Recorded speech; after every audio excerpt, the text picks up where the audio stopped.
Esok harinya Yongki mengajak Indria mampir ke konter karena memang ada hal yang harus diurus. Tanpa sengaja mereka bertemu dengan Nadia. Hai Yongki, terima kasih banyak karena kamu kemarin sudah menolong aku. Jika tidak aku pasti sudah terluka parah. Dan maaf gara-gara aku kamu juga ikutan terseret. Padahal jika waktu itu kamu tidak peduli padaku kamu akan lolos dari razia polisi. Sapa Nadia dengan senyuman riang. Ucapan Nadia barusan benar-benar akan membuat masalah. Yongki langsung memutar otak agar istrinya tidak salah paham. Iya, santai saja. Lagian sesama manusia harus saling tolong-menolong. Itu yang diajarkan istriku padaku. Jika dia tahu kalau ada teman yang sedang dalam bahaya aku tidak menolong bisa-bisa aku kena marah istriku. Sebab tidak punya sikap manusiawi. Jawab Yongki sambil nyengir. Indria menahan tawa. Tetapi untung saja terhalang cadar sehingga tidak terlihat. Oh, ini istri kamu ya. Perkenalkan nama aku Nadia. Kamu jangan cemburu padaku ya. Karena aku dan Yongki sudah lama kenal dan begitu dekat. Ucap Nadia. Yongki semakin tersodok, karena Nadia yang dulunya cuek kini tiba-tiba berubah menjadi agresif. Namaku Indria. Tenang saja aku tidak akan cemburu. Karena suamiku ini memang orang yang baik. Jadi dia akan selalu ramah dan suka membantu pada siapapun. Lagian aku percaya, suamiku bisa menjaga diri dari hal-hal yang dilarang kecuali dalam masa darurat. Jawab Indria santai. Yongki tersenyum lebar.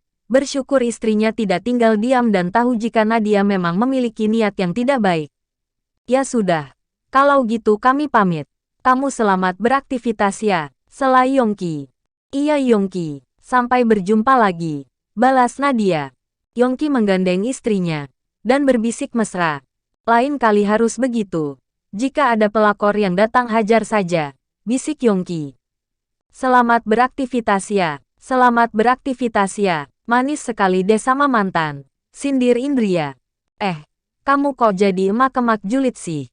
Aku yakin di balik cadar bibirmu pasti monyong. Balas Yongki. Indria tertawa. Tetapi kesal juga. Memiliki suami yang tampan ada untung dan sedihnya juga. Tidak lama kemudian ponsel Yongki berbunyi. Dia segera mengangkat panggilan teleponnya. Halo. Ada apa Mif?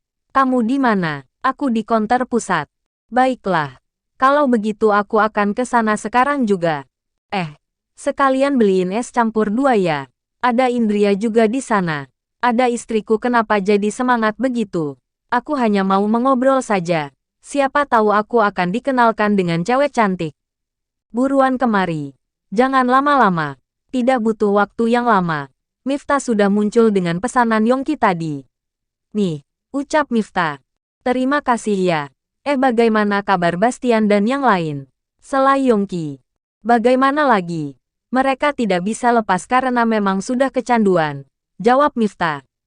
Kamu untung masih bisa selamat. Sela Yongki. Miftah juga makek. Pekik Indria kaget.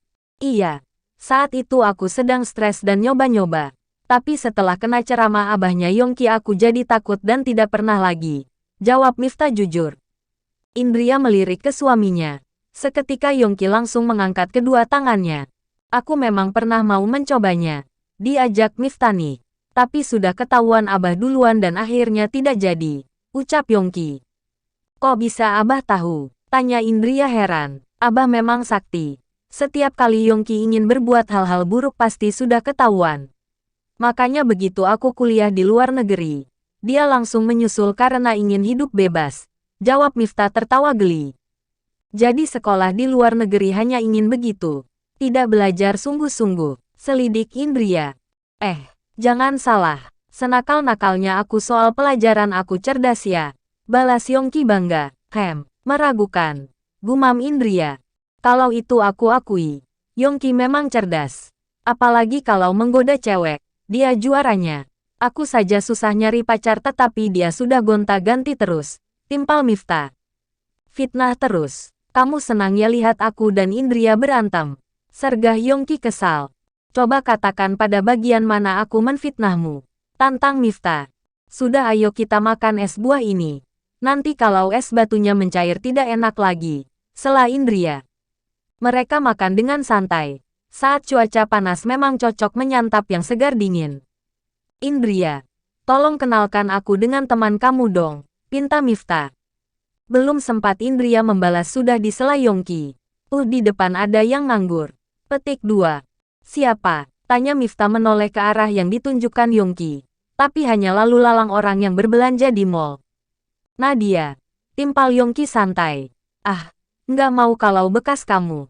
Tolak Miftah kesal. Kan belum aku apa-apain. Waktu Indria kabur kamu malah mendoakan aku cerai dan kamu berniat mengejar istriku. Sergah Yongki. Kalau jandanya Indria serius aku mau. Balas Yongki senyum-senyum genit ke arah Indria. Aku congkel kedua matamu jika berani macam-macam. Ancam Yongki. Tidak. Aku hanya bercanda saja. Melihat kalian berdua yang akur dan bahagia aku juga senang melihatnya. Balas Miftah tertawa lebar.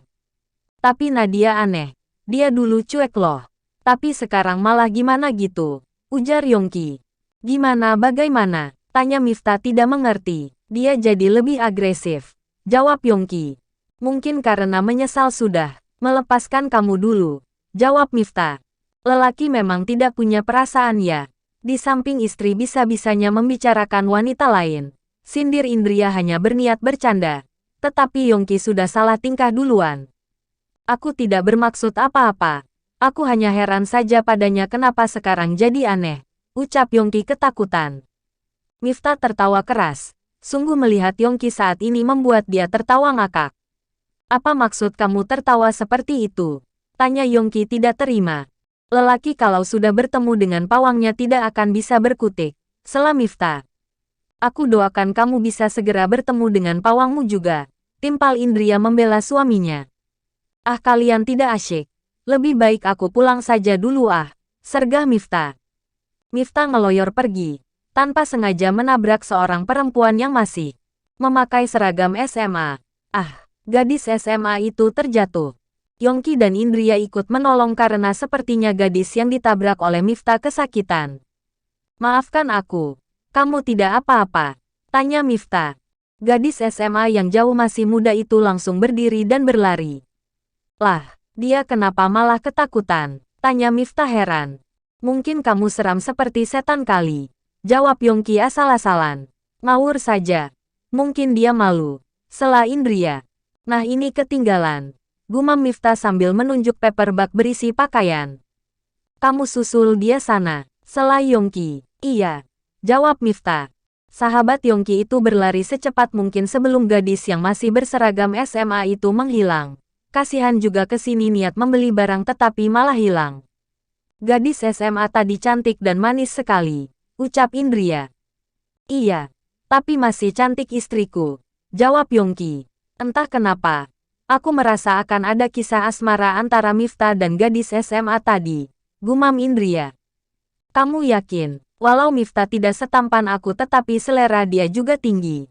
Memang gadis SMA tadi cukup cantik. Tetapi dia terlalu sederhana dan kurang dandan. Jawab Yongki jujur. Jangan pernah meremehkan seseorang. Kamu lupa apa yang sudah kamu lakukan padaku. Sela Indria. Iya, aku minta maaf. Ucap Yongki garuk-garuk kepala yang tidak gatal. Di sisi lain Miftah terus mengejar. Sampai gadis SMA itu naik taksi. Miftah membututi dari belakang. Dan taksi itu masuk ke sebuah rumah kontrakan yang sederhana. Miftah nekat untuk masuk ke gang tersebut. Permisi. Sapa Miftah. Siapa? Tanya seorang ibu-ibu yang membukakan pintu. Ini aku tadi melihat ada gadis berseragam SMA yang menjatuhkan barang ini. Jawab Miftah santai. Safira, kesinilah. Apakah ini milik kamu? Ucap ibu itu pada putrinya. Safira mendekat. Begitu dicek langsung menunduk. Iya. Terima kasih. Ucap Safira masuk ke kamar lagi. Sekali lagi terima kasih ya. Anak aku memang pemalu. Sela ibunya Safira. Iya tidak apa-apa. Kalau gitu aku permisi dulu. Jawab Miftah.